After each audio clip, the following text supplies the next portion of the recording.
베스트셀러였던 야마오카 소아치의 대망이라고 하는 소설이 있습니다. 여러분 보셨는지 모르겠습니다만은 판매 부수 3,600만 부를 자랑했습니다. 해서 이건 베스트셀러가 아니고 밀리언셀러라고도 했습니다. 제목에서 보여주듯이 이 소설은 15세기 중반부터 16세기 말까지 일본이 전국 시대를 끝내고 통일을 향해 꿈을 꾸었던 사람들의 이야기가 되겠습니다. 그 전국 시대의 종지부를 찍고 대망의 꿈을 꾸면서 일본을 호령했던 인물 셋이 있습니다. 오다 노부나가와 도요토미 히데요시와 도쿠가와 이에야스가 되겠습니다. 대망이라고 하는 소설은 이 세 사람을 다루는데 특별히 그 중에 일본의 통일을 이루고 에도 막부 시대를 연 도쿠가와 이에야스를 주인공으로 소개하고 있습니다. 도쿠가와는 오카자키 지방 성주의 아들로 태어났습니다. 그리고 불과 6살의 어린 나이에 인질로 잡혀가가지고 무려 14년간 인질 생활을 하게 됩니다. 그는 갖은 수모와 생명의 위협을 당하지만은 이 모든 것을 아주 묵묵히 참아냅니다. 왜? 그에게는 야망이 있었기 때문입니다. 그 후 오다 노부나가를 주군으로 모시고 도요토미 히데요시에게 머리를 숙입니다. 그런데 그의 마음속에 품은 이 야망만큼은 결코 포기할 수가 없었습니다. 그러는 가운데 37살이 되었을 때에 그의 인생 가운데 아주 큰 고비를 맞게 됩니다. 그 당시 일본 대부분의 지방을 정복한 오다 노부나가가 도쿠가와 이에야스의 충성심을 실험하기 위해서 말도 안 되는 누명을 뒤집어 씌워가지고 그의 사랑하는 아내와 큰 아들을 처단하라고 요구를 하게 됩니다.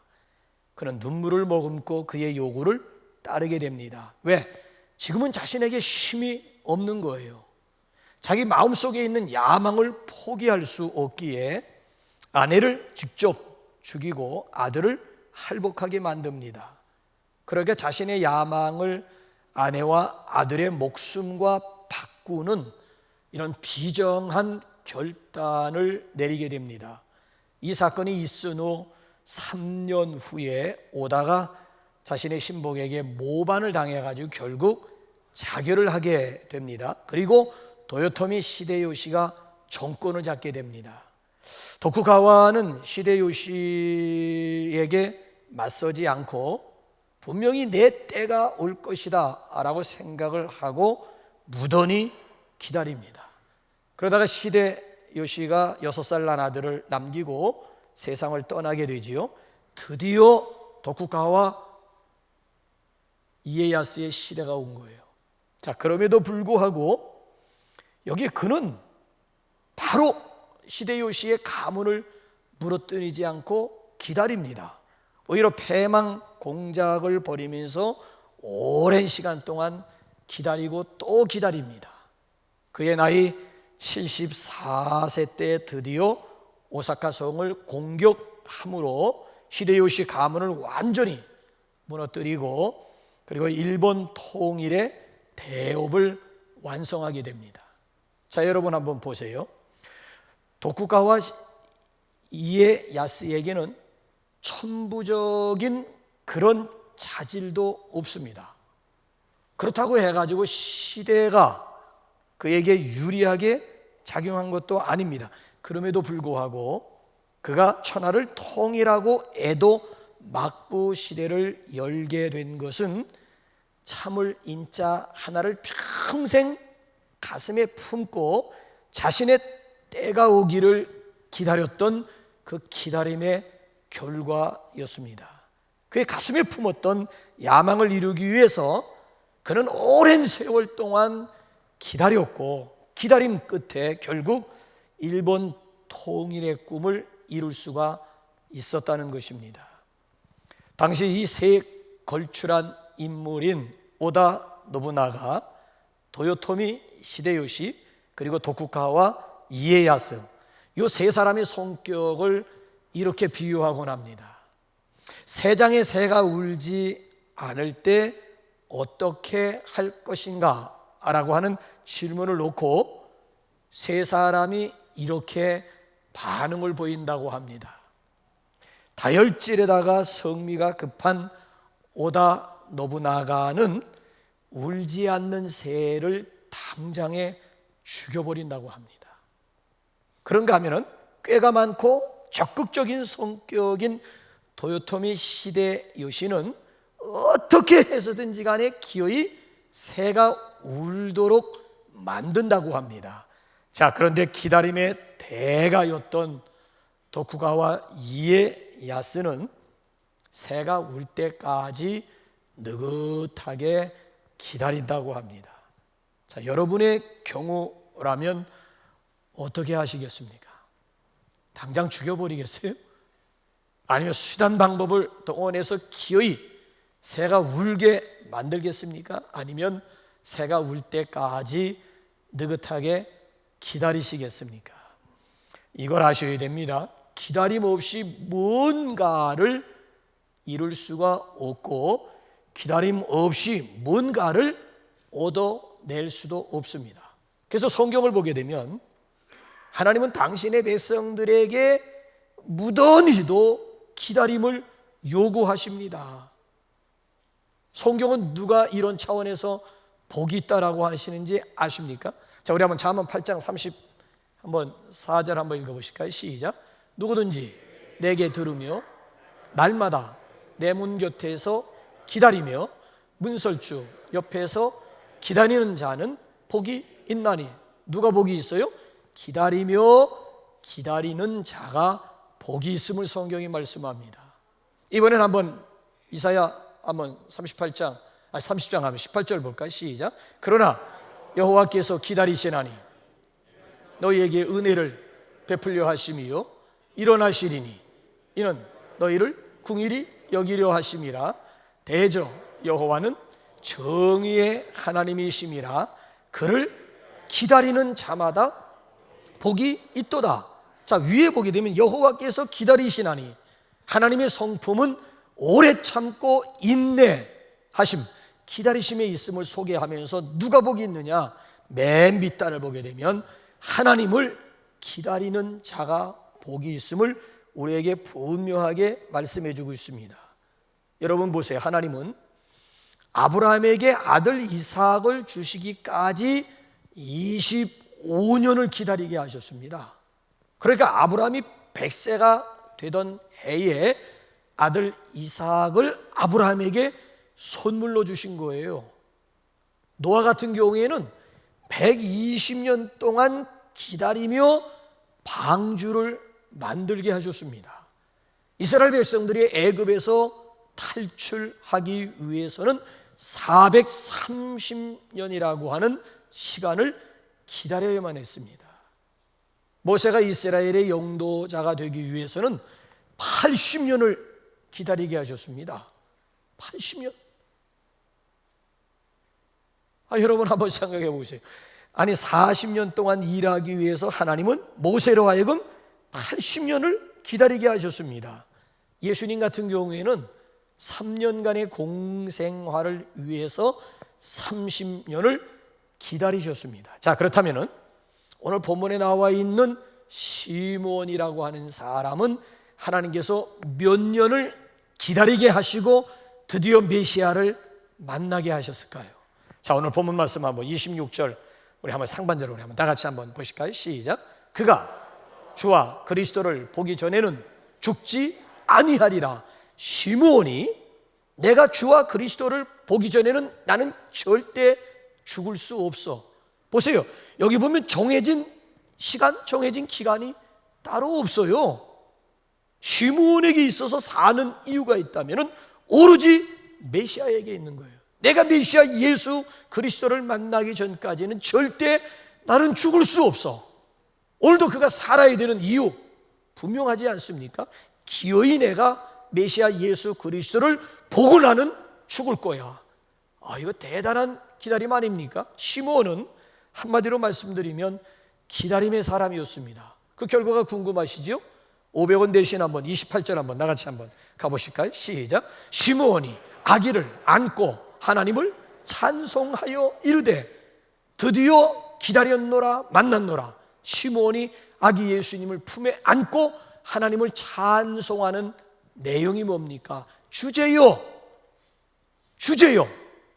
이제는 말씀하신 대로 종을 평안히 놓아주시는도다. 내 눈이 주의 구원을 보았사오니, 내 눈이 주의 구원 메시아를 보았으니 이제 여기서 죽어도 족하다라고 하는 그런 찬양과 그런 경배였습니다.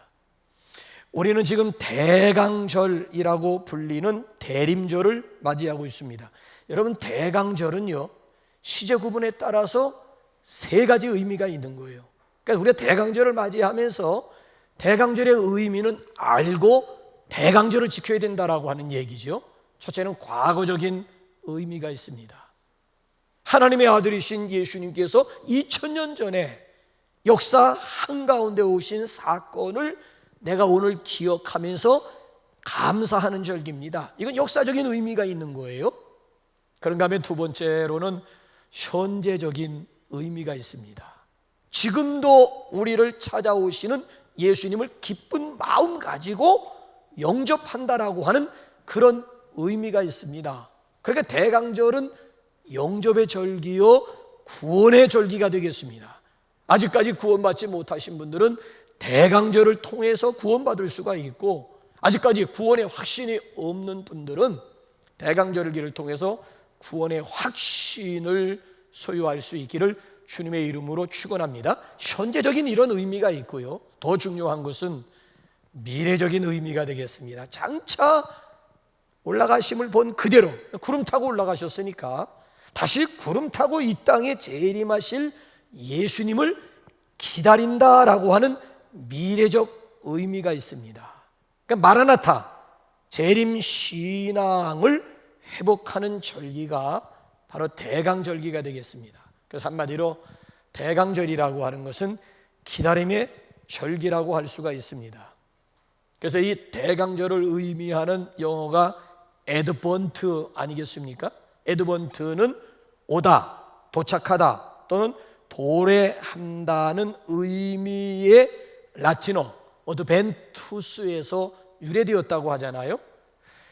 세상에는 세상 달력이 있듯이 교회 안에는 교회 달력이 있어요. 이걸 교회력이라고 그래요. 교회력의 시작이 대강절입니다. 대강절. 그러니까 이 대강절은 교회력은 신년이 되는 거예요. 그래서 대강절기 가운데 첫째 주일 하게 되면은 신년 정월 초하루와 같은 그런 의미가 있는 거예요. 그래서 대강절은 여러분들이 아시는 대로 12월 25일 이전에 4주일을 가리키는 거예요.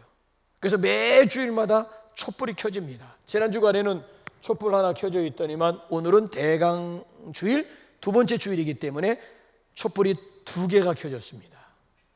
그래서 저는 이 시간에 우리 성도들과 더불어 2020년 대강절은 어떤 자세 가지고 지키는 것이 가장 바람직할까? 이걸 함께 좀 나누고자 합니다. 제가 여러분들에게 이 문제를 함께 나누기 전에 한번 질문 하나 드리고 싶어요. 여러분들에게는 대강절기가 어떤 의미로 다가오십니까? 여러분들 대강절은 어떤 절기예요? 아니, 어떤 절기여야만 할까요? 4가지로 짤막하게 제가 소개하고자 합니다. 첫째는 회개와 함께 기다리십시다. 예수님보다 정확하게 6개월 먼저 와서 메시아의 길을 예비했던 세례 요한이 드디어 때가 되어 입을 열었습니다. 첫 번 메시지가 뭔 줄 아십니까? 마태복음 3장에 세례 요한이 드디어 때가 되어서 입을 열었는데 첫 성이 뭔지 한번 시작. 회개하라, 천국이 가까이 왔느니라. 그러니까 예수님을 맞이하기 위해서 제일 처음 해야 되는 것이 회개하는 일입니다. 그러니까 예수님을 우리 마음속에 영접하기 위해서, 그리고 저 천국에 들어가기 위해서 제일 먼저 해야 되는 것이 회개예요. 회개. 그리스도의 영이 성령님이에요. 자, 오늘도 우리가 성령을 받는 비결이 다른 데 있지 않아요. 자, 한번 사도행전 2장 38절 한번 보실까요? 시작. 베드로가 이르되 너희가 회개하여 예수 그리스도의 이름으로 세례를 받고 죄사함을 받으라. 그리하면 성령의 선물을 받으리니. 그리하면 성령의 선물을 받으리니. 어떻게 하면? 회개하여 죄사함을 받기만 하면 성령 선물로 받을 수가 있음을 믿으시기 바랍니다. 그런가 하면 오늘도 우리가 주 안에서 새로워지는 비결은 또 어디에 있을까요? 자, 우리 한번 사도행전 3장 19절 말씀 한번 다시 볼까요? 시작. 그러므로 너희가 회개하고 돌이켜 너희 죄 없이 함을 받으라. 이같이 하면 새롭게 되는 날이 주 앞으로부터 이를 것이요. 이같이 하면 새로워진다는 거예요. 이같이 어떻게? 회개하고 죄 없이 함을 받기만 하면 새롭게 되어진다는 거예요. 자, 우리 개정 개혁판에서는 이같이 하면 새롭게 되는 날이 주 앞으로부터 이룰 것이 그랬지만은 개정 한글 먼저 가지고 있는 성경을 보면 이같이 하면 육케케 되는 날이 주 앞으로부터 이룰 것이요라고 했어요. 새롭게 된다라고 하는 것을 육회하다로 번역을 했어요. 그러니까 오늘도 우리가 육회, 통쾌, 상쾌한 삶을 사는 비결이 어디에 있는가 하면 하나님 앞에서 회개하고 죄 없이 함을 받는 데 있음을 믿으시기 바랍니다. 회개하는 거예요. 그것이 오늘을 행복하게 살고 특별히 다시 오실 주님을 기다리는 성도들의 바람직한 자세입니다. 금년 코로나19를 통해서 우리 한국 교회의 민낯이 여지없이 그대로 드러나고 말았습니다. 한국 교회는 현재 절대적인 기로, 절대적인 위기 가운데 있습니다. 교회 안팎으로요, 좌우전 비판과 질타가 끊임없이 지금 쏟아지고 있습니다. 그러니까 세상을 향해 가지고 빛과 소금의 역할을 다하기보다는 오히려 맛을 잃은 소금 꼴이 되어버리고 만 거예요. 그래서 결국 땅에 떨어져 사람들의 발에 밟히고 있는 그런 실정이에요. 그렇기 때문에 한국 교회가 특별히 금년 대강절을 통해서 낮아진 자리에서 회개 운동을 일으켜야 할 줄로 믿습니다. 문제의 요 나, 다른 사람이 아니고 요 나를 놓고 자기 반성과 함께 특별히 하나님 앞에서 참회의 시간이 필요한 줄로 믿습니다. 그러니까 우리 자신들이 다시 복음 앞에 서기 위해서 신앙의 본질 다시 회복하기 위해서 엎드리는 그런 대강절이 되시기를 주님의 이름으로 축원합니다. 그런가 하면 두 번째로는 깨어 있어 기다리십시다. 자, 이 문제에 대해서 예수님이 누가복음 12장 36절 이하에서 어떻게 말씀하고 있는지 읽어볼까요? 시작. 너희는 마치 그 주인이 혼인집에서 돌아와 문을 두드리면 곧 열어주려고 기다리는 사람과 같이 되라. 주인이 와서 깨어있는 것을 보면 그 종들은 복이 있으리로다. 내가 진실로 너희에게 이르노니 주인이 띠를 띠고 그 종들을 자리에 앉히고 나와 수종 들리라. 주인이 혹 이경에나 혹 삼경에 이르러서도 종들이 그같이 하고 있는 것을 보면 그 종들은 복이 있으리로다. 종들이 그같이 하고 있는 것을 보면 그 종들은 복이 있으리라. 그같이가 뭐예요? 깨어있는, 주인이 돌아왔을 때 종들이 깨어있는 모습을 보면 그 종들은 복이 있다는 거. 그 복이 어떤 복이에요? 그동안 수고 많이 했다, 여기 와 앉아라. 종들을 자리에 앉히고 대신 주인이 종들을 수종 들어주리라고 하는, 이 말이 안, 그 당시 문화 속에서는 이건 말이 안 되는 거예요. 아니, 주인이 종들의 팔을 씻기고 주인이 종들을 수종 들고 주인이 종들을 음식 먹을 동안 서빙을 하겠다고요? 말도 안 되잖아요. 근데 예수님은 말 된다는 거예요. 그러니까 주인이 다시 돌아왔을 때 깨어 있는 그 모습을 보기만 하면 그 종은 무조건 복이 있다는 거예요.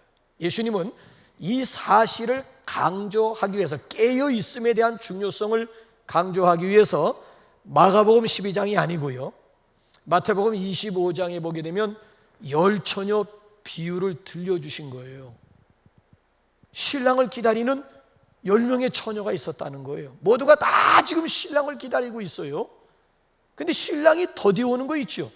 그래서 기다리다 지쳐서 잠에 골아 떨어지고 말았습니다. 근데 한밤중에 소리가 있는 거예요. 보라, 신랑이로다, 신랑을 맞으러 나오라. 그래서 잠을 자고 있던 10명의 처녀가 헌미백사 나가지고 일어나가지고 신랑을 맞이하러 나가기 위해서 등불을 점검하는데 5명의 처녀들 등에는 기름의 여유가 있는 거예요. 근데 5명의 처녀들 등에는 기름이 바닥나고 있는 거예요. 그래서 기름의 여유가 있는 5명의 처녀들은 나가서 신랑을 영접해서 혼인잔치 자리에 들어가게 되었다는 거예요. 그런데 기름이 바닥나 버린 5명의 처녀들은 신랑을 맞으러 나가지 못하고 오히려 문 밖에서 슬피 울며 통곡하는 일이 있었다는 것입니다. 자, 예수님께서 이 비유를 직접 들려주시면서 비유에 대한 결론과 함께 우리를 향한 경고의 말씀이 뭔 줄 아십니까? 자, 한번 마태복음 25장 13절 확인해 보실까요? 시작. 그런즉 깨어 있으라. 너희는 그날과 그 때를 알지 못하느니라. 왜 깨어 있어야 된다고요? 그날과 그 때를 알지 못하기 때문에 이제나 저제나 하면서 깨어 있어야 된다는 거예요. 자, 여기 깨어 있으라고 하는 말의 뜻이 뭔가 하면은 신랑을 맞을 준비에 만전을 기하라고 하는 얘기예요. 그러니까 어떤 변수에도 신랑을 맞이하는데 착오가 생기지 않도록 철저하게 준비하라고 하는 뜻. 그러니까 깨어 있으라고 하는 말에는 준비하라고 하는 그런 뜻이 있고요, 또 한 가지 뜻이 뭔가 하면은 기도하라고 하는 뜻이 있습니다. 그래서 성경을 읽어보게 되면 깨어 있으라고 하는 말 곁에는 반드시 뭐가 따라오게 되는가 하면 기도가 따라와요. 그래서 깨어 있음과 이 기도라고 하는 것은 한 세트를 이루고 있음을 확인하게 됩니다. 자, 예수님이 마가복음 14장에서 뭐라고 말씀하셨는지 한번 확인 한번 해볼까요? 시작. 시험에 들지 않게 깨어 있어 기도하라. 마음에는 원이로되 육신이 약하도다 하시고. 자, 깨어 있어 예수님을 만난 대표적인 사람이 누굴까요? 깨어 있는 가운데 예수님을 맞이한 대표적인 사람이 누굴까요? 오늘 본문 그 다음 내용을 읽어보게 되면, 오늘 본문은 시므온에 대한 이야기입니다만은 그 다음 내용을 보게 되면 안나를 소개하고 있습니다. 자, 깨어 있는 가운데 메시아 예수님을 만났던 대표적인 인물로 안나를 소개하고 있습니다. 자, 한번 2장 36절 이하를 한번 쭉 한번 읽어보실까요? 시작. 또 아셀지파 바누엘의 딸 안나라 하는 선지자가 있어 나이 매우 늙었더라. 그가 출가한 후 7해 동안 남편과 함께 살다가 과부된 지 84년이라 이 사람이 성전을 떠나지 아니하고 주야에 금식하며 기도함으로 섬기더니 마침 이때에 나와서 하나님께 감사하고 예루살렘의 구속됨을 바라는 모든 사람에게 이 아기에 대하여 말하니라. 안나는 지금 현재 숫자 계산해 보게 되면 100세가 넘은 사람입니다. 100세가 넘도록 성전 떠나지 않고 주야 밤낮 없이 깨어 그냥 기도했다라고 하는 얘기가 아니고 금식 기도하는 가운데 드디어 메시아 예수님을 만나게 되었습니다. 할렐루야. 그렇습니다. 오늘도 기도하는 사람이 주님을 만나게 될 줄로 믿습니다. 특별히 깨어 기도하는 사람이 장차 이 땅에 다시 오실 예수 그리스도를 맞이하게 될 줄로 믿습니다. 그렇습니다. 그래서 우리는 이번 대강절을 깨어 기도하는 가운데 성탄절의 주인공 되시는 예수님을 맞이할 수 있기를 주님의 이름으로 축원합니다. 자, 그런가 하면 세 번째로는 적극적인 자세로 기다리십시다. 자, 동방 박사들 같은 경우에는 예수님을 기다림에 있어서 우리와 달라요. 자, 동방 박사들은 가만히 앉아서 메시아 예수님을 기다리지 않았습니다. 멀고 험한 광야를 지나 메시아에게로 동방 박사들은 나가면서 기다렸다라고 하는 거예요. 이것이 바로 대강절의 현대적인 의미입니다. 그래서 소극적인 기다림이 말고 적극적인 기다림을 강조하고 있는 그런 말씀이에요. 아니, 페르시아에서 여러분 여기 예루살렘까지는 수만리 떨어진 페르시아 사바 지역에서 출발해 가지고 수많은 낮과 밤을 모래 벌판의 칼바람과 더불어 싸울 뿐만 아니라 전갈과 독사의 위험을 무릅쓰고 머나먼 광야를 건너서 비로소 아기 예수님을 만나게 되잖아요. 만왕의 왕을 상징하는 황금, 참 대제사장을 의미하는 유향, 그리고 예수님의 십자가 희생을 준비하는 몰약을 아기 예수님 앞에 예물로 드렸잖아요. 그러니까 예수님의 탄생 사건에서 예수님의 골고다 십자가까지 내다보았다는 거예요. 이것이 바로 첫 번째 성탄절을 맞이하는 첫 번째 대강절의 모습이었습니다. 첫 번째 대강절의 모습이 우리처럼 소극적으로 성탄절을 기다렸다라고 하는 얘기가 아니라 적극적인 자세 가지고 기다렸어요. 오늘 우리는 너무도 쉽게 메시아를 만나려고 하고 있지는 않는지요. 오랜 기다림도 없이 사막을 건너는 피와 땀과 눈물도 없이 편안히 앉아서 대강절을 맞이하고 있지는 않는지요. 여러분, 예수님은요, 빛나고 높은 보좌를 내어놓았다라고 하는 얘기는 기득권 포기했다는 거예요. 하나님과 동등하신 분임에도 불구하고 동등됨을 포기하고 낮고 천한 이 땅 우리에게로 다가오신 거예요.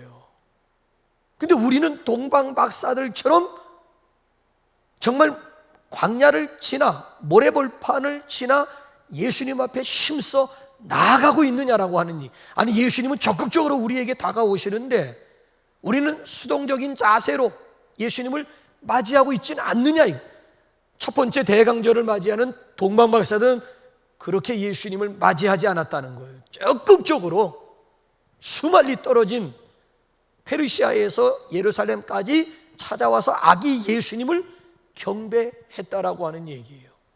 그래서 우리는 수동적인 자세보다는 좀 능동적인 자세로, 그리고 소극적인 그런 자세보다는 적극적인 자세를 가지고 예수님께 나아가면서 예수님을 기다려야 할 줄로 믿습니다. 여러분, 참된 기다림이라고 하는 것은 기다리는 대상이 오는 길목에 서서 가만히 손 모으고 있는 것이 아니고요, 동방박사들처럼 대상을 향해서 적극적으로 나아가는 것입니다. 그러니까 기독교는 불교 모양 정적인 종교가 아니에요.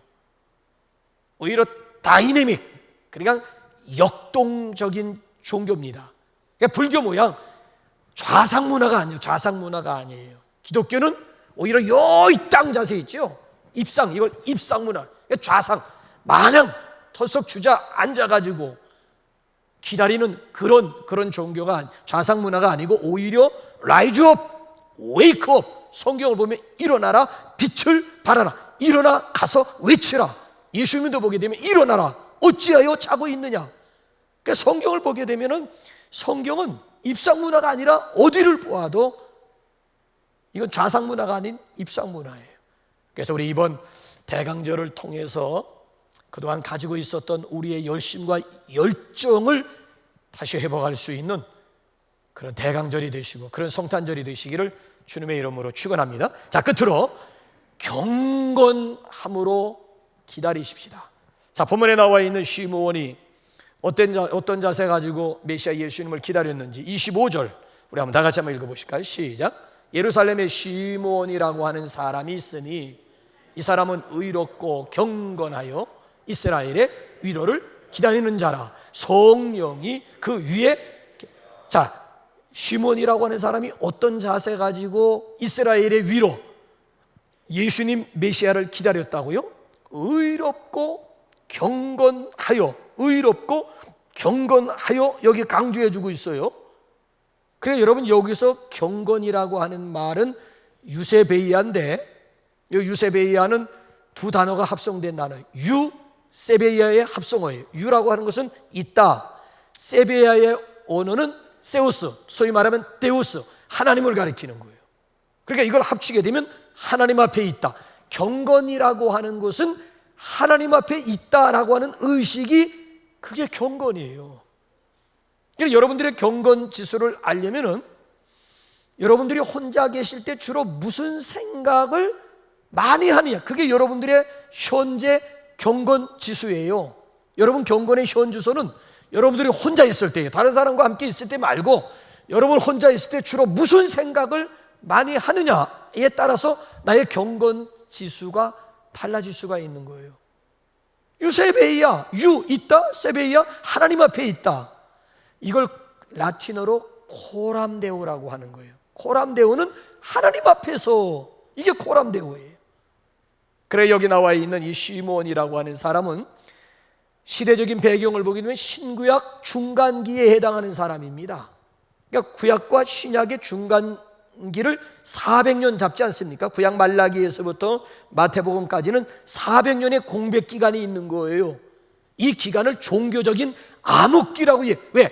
더 이상 선지자들이 활동하지 않는 시기예요. 더 이상 들리는 것도 없고 보여지는 것도 없는 종교적인 암흑 시대가 신구약 중간 시대란 말이에요. 중간 시대. 이때 살았던 사람이 시므온이에요. 시므온.